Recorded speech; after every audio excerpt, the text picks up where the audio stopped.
Hello, hello. I got my new sweatshirt this week. Here to make it weird. It's totally me. And I opted for the pink wig today because pink and brown go really good together. That was my thought process today. Pink and brown go good together. So she would look good with my brown sweatshirt, so I put her on. And I still have the tag on, so if you see the tag randomly fly around, it's in the back right now, but hopefully she doesn't come around. So I get my final wig tomorrow. Probably, I'm guessing, about this same length. The Riley. Her name is Riley. I don't know what this name is. I don't think she has a name. This is one of those ones from the UK. But anyways, I'm going to wait for just a couple more people because I am going to show you my space. I have had a couple people here, and I guess I don't know what it's like. Hi, Wendy. I don't know what it's like to people that watch me every week or where you think I am, but I'm literally in my basement. This thing behind me is just a big tapestry that I ordered, I think, off of Amazon probably a while ago because I love trees. If you know me, you know that I love trees. So I work in my basement. I'm home. We've been home since March. We'll be home through at least March. Hi, Anne. And so it's really nothing grandiose. Nothing down here is finished. Okay. There's some paneling if you want to consider that finished. Lord. At least it's not dark brown. It's like a light brown. And then our basement foundation, since I help my husband with foundation work, I do the books, so I know a lot about foundations. Our foundation is poured, but they stamped it to make it look like we have tiny little bricks all over. And it's painted white, so you can kind of see the bricks. It's weird. So I'm actually going to take the phone off the stand. Hi, Denise. And I'm just going to show you quickly, like, really where I sit and what it looks like. I'm telling you guys, this is just smoke and mirrors if you think it's something great, because it's truly not. But hang on one second. We're going to get you off the stand. Sorry. All right. Okay. So this is what people from my work usually see. This is what they see behind me when I have to do video Zoom calls, except for my ring light is clearly right here. So I'm going to flip the camera. So I can't show you my computer exactly because it's flashing where I work, and I don't want everybody in this group to know exactly where I work. But that's my computer. That's my computer itself. This is just a little stand. I have my garbage, and let me get out of the way. I have a super old, ugly chair, but I like it. It's fine. That's the tapestry that you guys all get to see. And there's the foam insulation because we had spray foam put in. That was actually my grandma's plant. She has been gone for almost 16 years. It'll be 16 years in February. Mind you, that plant shouldn't actually be that big, but we kept transplanting it because I didn't know. And now it's like, it's almost as tall as me, so it's got to be at least like 5'4" out in that sand. This I just put up here because it was in my living room, and right now it's just hanging on nails right there. That was one of my favorite things. I actually paid a lot of money for that, and it's just canvas. But I bought it online, and my living room is blue, so that's why I bought it. So this is our lovely basement wall. Remember, it's poured, it's just stamped. I have some Christmas presents already wrapped because my children are nosy.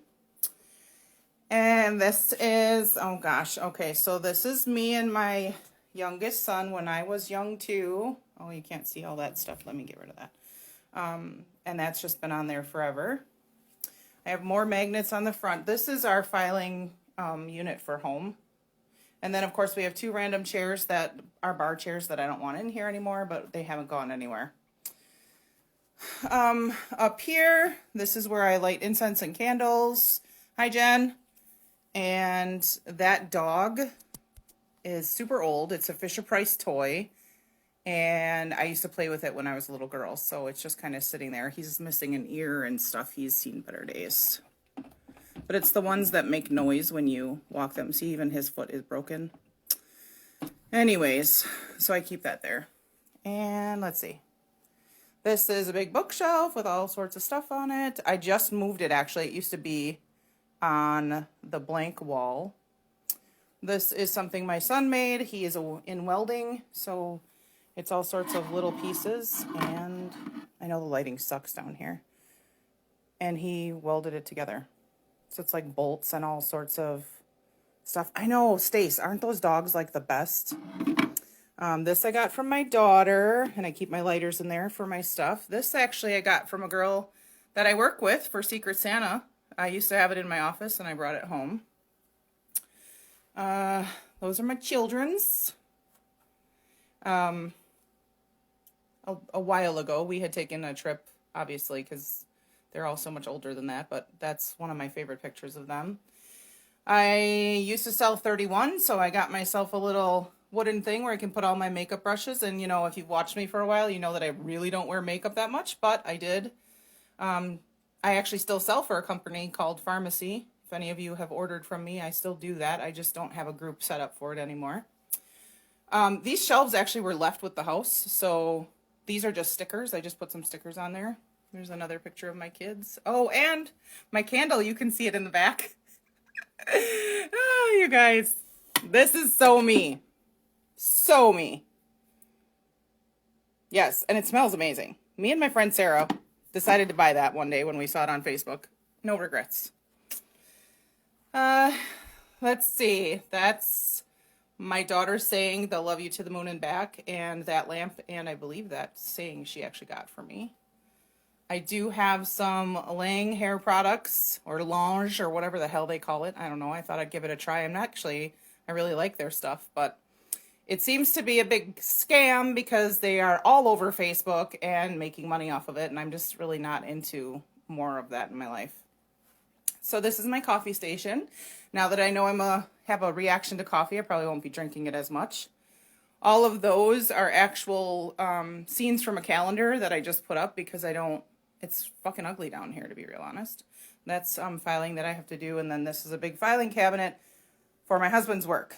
And we're right back to where I sit. There's my ring light, everything like that. So this is my area of the basement for when I talk to you guys. Over here is the rest of the basement where we have a bed that I've had to sleep in because, you know, my marriage isn't always the greatest. I have my bookshelf that I got from a beautiful friend of mine named Bethany with lots of books and stuff on it. I do have a dream catcher with Michael's actual graduation tassel on it. I have a couch. I have that big photo project. If you've watched me long enough, you know that I have a big photo project going on. I'm not kidding. Thousands and thousands of photos are in those totes. So, and that's the rest of our basement over there. This, I know you're not going to be able to see it very well, but this is the house that I grew up in. Back in the day, they had somebody that would come around with a helicopter, and he took aerial photos and then would come to the houses and sell them to the houses if they wanted to buy it. So that was, oh my God, when I was a child, because that Cadillac in the driveway is like super old, and I know it's probably hard to see, but my dad actually made the frame out of driftwood, barnwood. We had a big barn that they had tore down next to us, to our house. And that's it. Oh yeah, this is how I separate my spaces, with curtains. I don't usually close it completely off because I walk through here all the time, but we don't really have walls, so again, remember, nothing's finished. We have just carpets thrown down just to make it look a little bit nicer. So, hang on. That's your tour. So now you know. It's really nothing like super great. I had to put you back on my stand so I don't have to hold you. I mean, I would hold you. I would hold you all if I could. Yeah, I didn't think I would like her this much, but I like what she's giving off right now. I am organized. For most things, yeah, I'm organized because I have to be, or I drive myself crazy. And I don't really know why. I think my mom was always like super organized when I was growing up, and she would come the curtains. Yeah, so literally my curtains are on the shower whatever the rods. They're shower rods. So you can extend them, and then I had my husband just screw in a piece of wood like that comes down from the rafters so that it would be, because you can't extend them beyond a certain measurement, obviously. I will hold you, Jennifer. I love you.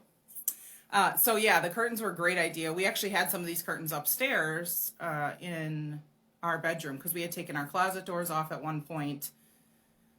Our room is really big, but it's kind of a little narrow, so the closets are the accordion kind of doors. So when you open them, I couldn't open them and be next to the bed at the same time. So we had curtains for a while, but I like them down here. This is my space, and nobody really comes down here but me because, I mean, what do they don't have anything down here. This is all my stuff.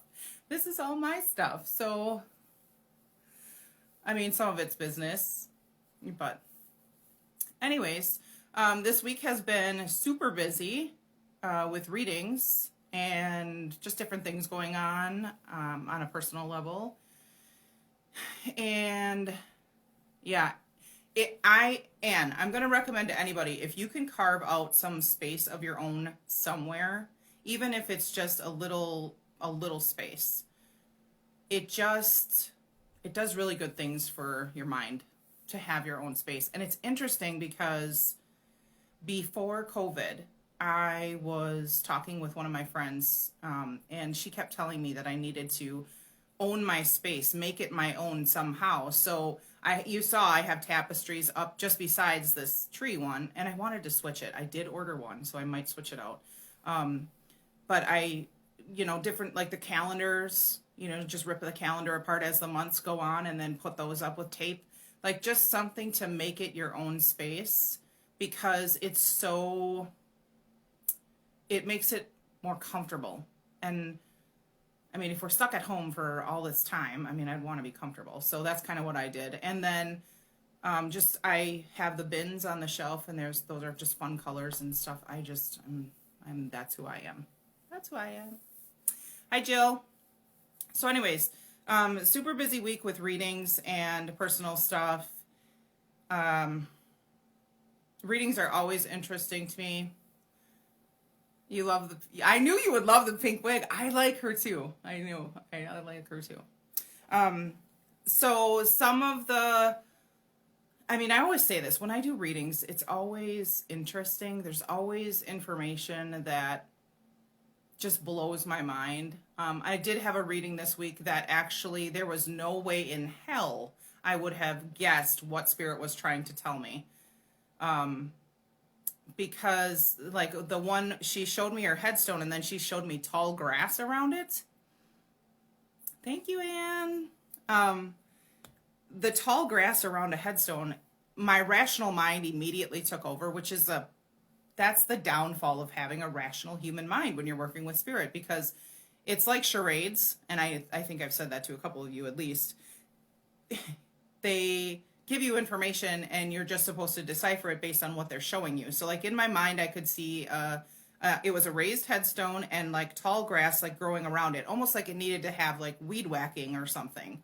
And I was just like, and I even said to the lady, I said, I'm seeing tall grass, and I said, and I know that makes no sense if she's buried in a cemetery because the grounds are always, kept or whatever. Come to find out that they actually bury stuff in the grass when they go to visit.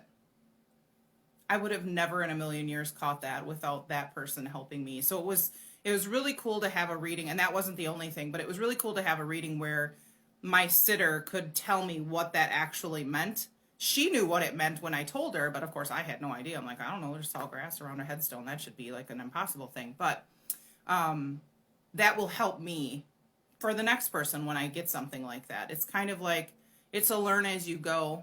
There really is no handbook for this stuff, which is kind of upsetting if you like to learn and know what you're doing. Every reading is different still to this day. You don't ever have two that are the same. You might have similarities, which is really common to have similarities between readings.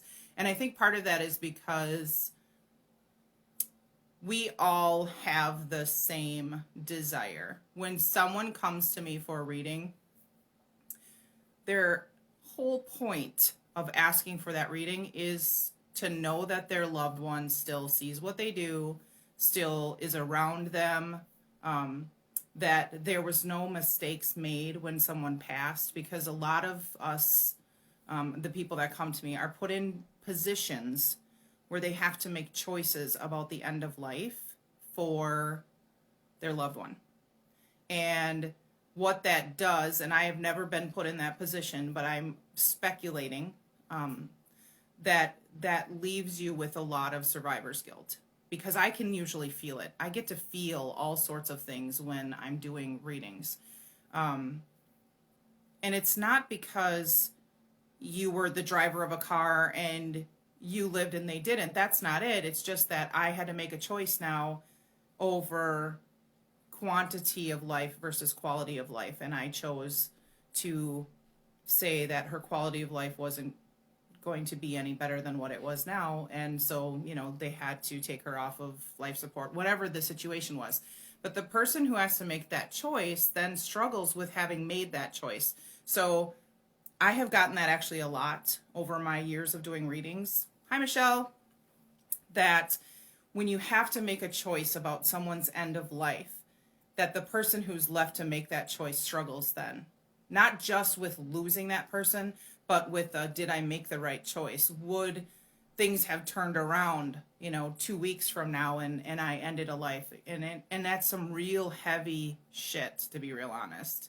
But spirit, I've said for ages, if I could bottle up the unconditional love that they come through with all the time, like I would never have to work again. They are so loving and so supportive. It is like nothing that I could compare it to in the physical world, to be honest. Very interesting that I stumble across your live and this is what you're talking about. Yeah, well, I make choices every week about what I'm going to talk about, and I had a very busy week with readings, so it's at my forefront this week. And it's interesting to me because I don't do readings as often, I think, as everybody thinks I do. Sure, I have a website and I have readings scheduled, but I work full time outside of doing readings. So I don't do them as often, but it doesn't matter because the messages still come through. I guess I used to get really in my head about it and be like, oh my God, I haven't done a reading in forever and this is going to be terrible. And I psych myself out or whatever. And then spirit shows up and it's just like a big party. Like all they want to do is get their message across. So however they can do that, they'll definitely give it a shot. And sometimes my charade game it's not on point, but we work through it. We get through it. I can usually describe people. They've been getting better. So there are some spirits that it's kind of like seeing somebody across a crowded room, and actually said this during a reading, because they'll ask like, well, what does this person look like? And I'll be like, well, I need them to get closer to me first. So I said, it's kind of like when they show up in my mind, it's like I'm seeing them from across a crowded room. So if I want them to be closer so I can like see what they're wearing, what their facial features are, or like this week I actually got to see someone's arm. They have to bring their energy, their soul's energy closer to me so I can actually see it. And sometimes it gets so clear, like you would think that I'm literally seeing it with my own eyes because it's that clear in my mind. Hi, Heather. Sarah, so you've never had a reading, but you got a lot of messages this past week from Spirit. Well, that's amazing. I think everybody should have a reading. At least once in your life. Even if you're skeptical, what do you have to lose? Like, honestly. And I feel like I have been asked this week a couple times about how often can I do this? Because it brings, well, I guess from my perception, is it brings joy and love back to the people who maybe have been missing that piece of their loved one or that piece of their life since their loved one died, or brings them certainty that everything is okay. I recommend, if you're doing an actual like mediumship reading, at least 6 months to a year. You just don't, I mean, it'll be hard for the reader, I think, to, if not much has changed in your life, the readings would be similar. Although I do tell people too that if you come back to me in 6 months or a year, your reading would not be the same. And I've actually had that happen. I do have a couple regulars. I guess I never thought that'd be a thing, but it is. That year after year, they reach out and I get to read for them again. I don't usually remember what I read for you the last time you were here. It's just, I explain it to people this way. So these things appear in my mind as memories or like photos that I might have seen. So they're not my memories, right? But it's like in your mind, when you think of a memory, that's how I see spirit. So it brings information in. I can also physically feel it. And they're not mine. So when I give a reading and I tell you all this stuff and all of a sudden next time you're talking to me, this literally just happened to me this weekend. And she's just like, yeah, remember when you were telling me blah, blah, blah? And I'm like, nope, I didn't remember any of it because it was never stored in my memory banks. It wasn't my memory to begin with. So while I'm doing readings, it's kind of like you go from one thing to the next. Some things I'll remember, but most of that reading is not mine to keep. I'm just I'm the funnel, basically. I am the messenger for whoever I'm reading for. So, I mean, I hope that kind of helps explain it to some of you. And I did change my website again because while I don't like the word psychic, I think the general public understands what a psychic reading is versus what an intuitive reading is. So a psychic reading is just like when you have questions and you want to know about, your relationship or should you make that job change or what have you. That's different from connecting with spirit directly. Can I say that I still wouldn't blend and end up getting one of your family members if you only wanted a psychic reading? No, I don't have control over that. And as I found out this week, there are some spirits that are super eager to get through to their loved ones, and it wasn't even that time. So I tried to read for someone, and we got this person we couldn't identify, and I ended up rescheduling her because I hold myself to a certain standard, and I don't blow smoke. So if I'm getting information and it's literally not making sense, but the information on my end isn't changing, then I would either reschedule or refund because I don't believe in people that do this to take money from other people to scam them in any kind of way. Like, this is a serious thing for me and it's a gift. So I'm not trying to, I guess, go against that. I guess the closest thing I could say is it's a God-given gift and I would never go against God. I guess that's the easiest way to explain it. How much does it cost? How much does a reading cost? I think mine is set at 80. 80, I think. I don't know. Sarah, it's on my website, loveyourbrokenpieces.com.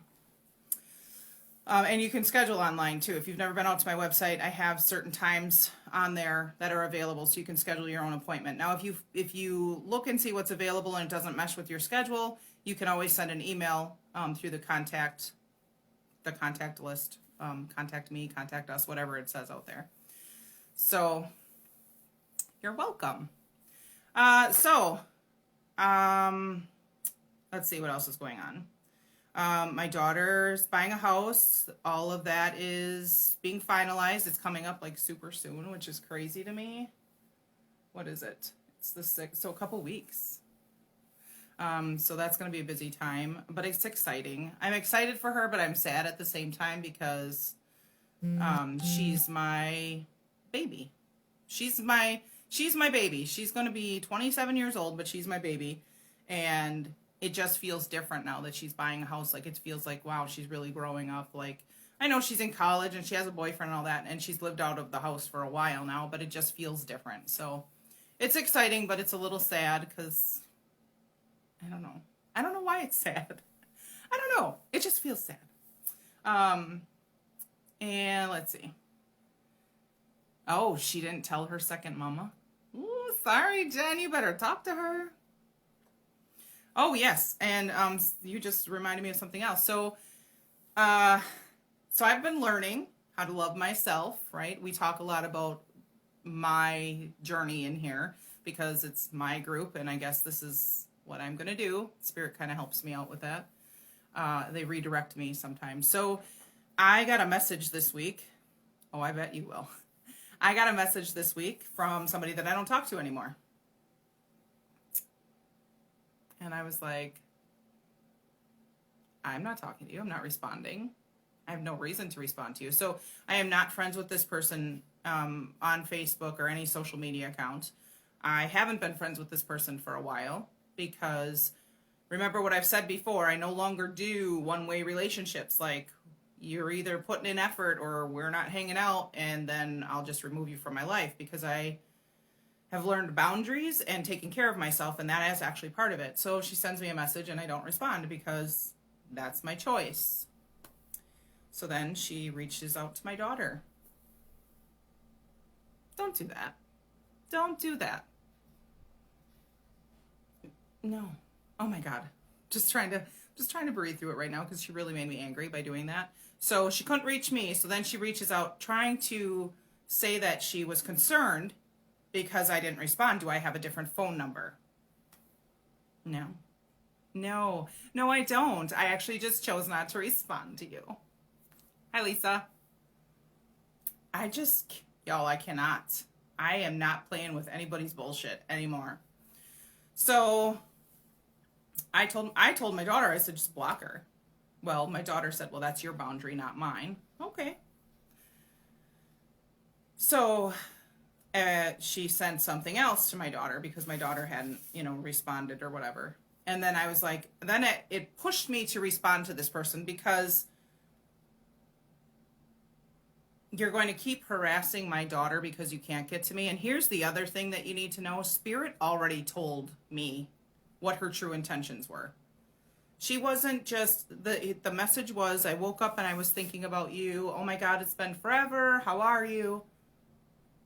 So I responded and I said, I got your message and I chose not to respond.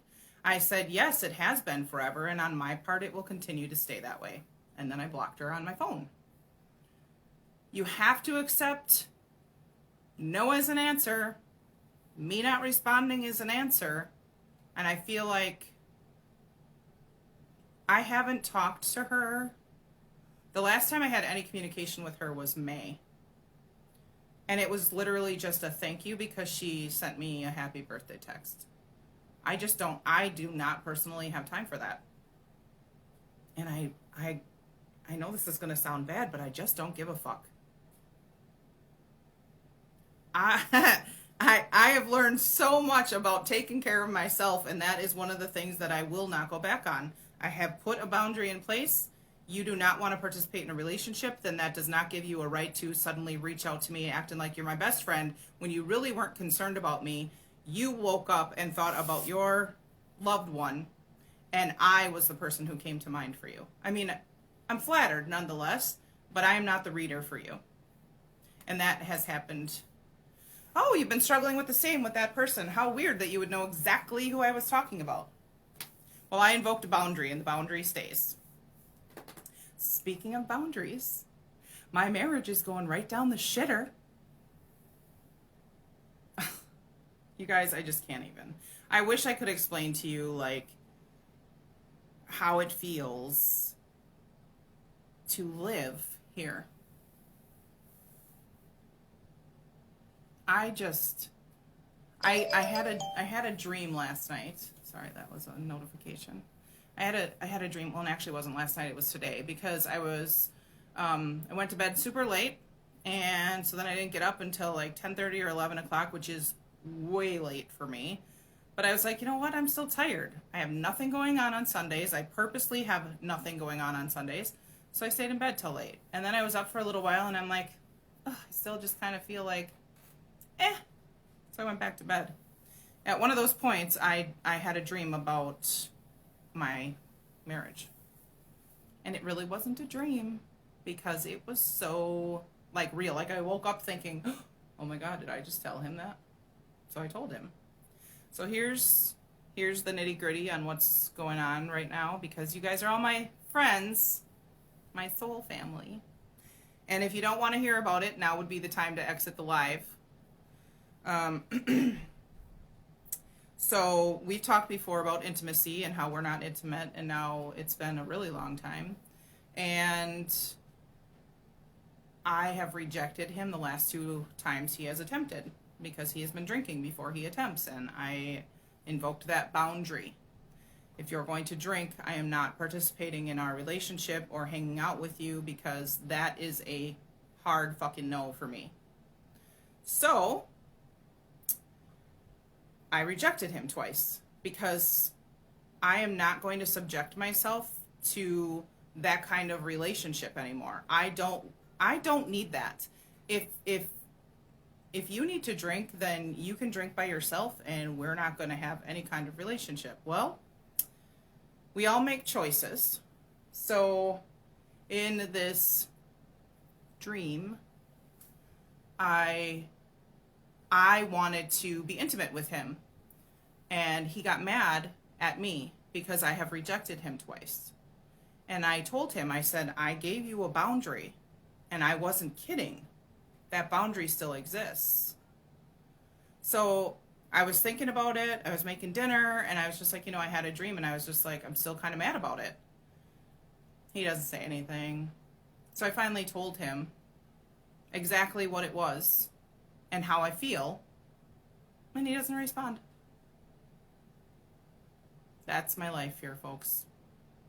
I'm sure that other marriages have gone through the same thing. I am not trying to say that my marriage is any different than anyone else's. What I can say is I am fucking worth more than what I'm getting from here. I deserve better. I deserve someone who is going to communicate with me about what the hell our relationship is doing right now. And I finally had to say to him, you can be mad at me if you want. And I said, but this is a 2-way relationship. And if I'm starting to feel like I did before, and when I said that, he knows what I meant. Like I did before the first time I divorced him. Because I felt like I was alone in a marriage and we were glorified roommates. And we're right back to that. It just is like, he doesn't even try. Or he's stuck in his head about it, or I don't fucking know. I'm not in his head. I don't know what he's thinking. I can tell you what I'm thinking. From my end, it looks like you've completely given up on our marriage, so what the fuck are we doing? That's my reality, folks. That's what I'm up against. It is the worst feeling, Jen. And you know why? Because it feels like constant rejection. Constant rejection from your partner to admit that there's a problem, to admit that he has any kind of feeling about anything that's going on, to say that he's maybe scared because he hasn't been working. I don't know what goes through his head. I can only anticipate what he's thinking. He doesn't ask me shit, and he doesn't say shit. So if y'all are out there thinking about marrying your ex, don't do it. Because unless you have both gone through significant changes or therapy, those same problems that you had the first time you were together will rear up the second time. Have we both grown since our first marriage? Absolutely. I don't think we're the same people that we were the first time. But I think now what's happening is we're no longer growing at the same rate anymore. It's just not, it's not even a thing. So I don't have an answer. I can tell you I have gone to therapy, yes. And actually, I'm trying to think. I think he went to one therapy session with me. I think it was before we actually got divorced the first time, though. Yeah, it hasn't been, because we've been back together now for 4 years, and married for 3 of those 4. But it was like I wanted him to go to therapy because I was in therapy myself, and I thought it would be a good thing for us to go together, whether we could go together a couple times and then he would need his own therapist or whatever. And here's the other issue with my marriage is I am married to a Mexican male. Their culture does not, I want to say believe. I don't think their culture believes in talk therapy. I don't know if he would try it again, Wendy, because he doesn't talk to me. I can't imagine that going to a therapist is going to be right on his top of the list of things to do. If I come out and tell him, like, well, you know, I've been trying to communicate with you and I'm ready to file for a divorce unless you go to therapy, I'm sure he might want to, but he's just, he bottles everything up. So he gets like all up in his own feels and I don't know what's going on. And if I present things to him in that way, then he just gets angry. Well, you can get angry, but you're not saying anything. So then how am I supposed to know what's going on for you? Like, it's like talking to a wall sometimes, because like this, after I said what I said about this quote unquote dream and how it was like playing out in my head, I told him about it and he doesn't react and he leaves the room. So then I finished cooking dinner and I went and I sat by him and he wouldn't even touch me. I was sitting on his lap. I want to be clear. I was sitting on his lap and he wouldn't even touch me. And then he took his hands and he went like this. So I'm sitting on him and his hands are here because that's another big rejection. Like, figure your shit out, guy, because I'm trying to be hopeful, but I've already been here and I am not interested in staying here. This relationship that has no communication is not healthy for anybody in it. And I'm not interested in it. So if that ultimately means that we part ways and move on without the other, then that's what it means. I am not afraid of that. Do I want that? Not really. But I will do whatever it is that I have to do to make sure that I'm okay and my kids are okay. I come on to this group and I talk about my life, and the reason that I do that is because, first of all, I really don't give a shit what anybody thinks about my life, because I've said it before. If you have to judge my life, that must mean yours is, so great. I always tell people, look inward when you're judging, because while judging is a natural human emotion and we all do it, if you come on here feeling some type of way about the way that I talk about my life, it's probably because your life has some kind of mirror to mine. That's why we generally don't like other people. In fact, there's somebody that I work with that I don't really care for, but it's because she has attributes that I have. And it shows myself like back to me. It's like a mirror. It's like looking in a mirror and you're like, oh my God, do I really do that? Well, yeah, sometimes you got to watch yourself, So I know that talking about my relationship, my life, whatever it is that I come out here and talk about, I know that I open myself up to judgment, but I don't care. And part of that reason is because Spirit has made it very clear for me that me not caring about what other people think about my life and actually talking about real shit that's going on is helping somebody, at least one fucking person who watches these lives. So I will continue to do it, because to be real honest, I wish I had someone like myself. Because it's a very lonely fucking place to be most times. And I wish I had that person to be my fucking cheerleader and let me know that everything I'm experiencing is normal. Or that somebody else is experiencing it too. So that's why I do this. So, I love you guys. I'm not going to stay on any longer. Because I'm afraid that the tears won't stop. Because it's a big fucking deal. I mean, we're talking about years of my life. Fucking years. Like, it's upsetting. It's frustrating. It's lonely. And I'll just keep fighting. I'll keep fighting for all of us, because that's what I'm going to do. So enjoy the rest of your Sunday. The pink wig looked good until my eyes turned pink. Oh my God. And I'll come back next week. We're going to do a live every Sunday at 7. It's just going to be a thing. I'll figure out what I talk about every week. It's just probably will be different. So, love you guys.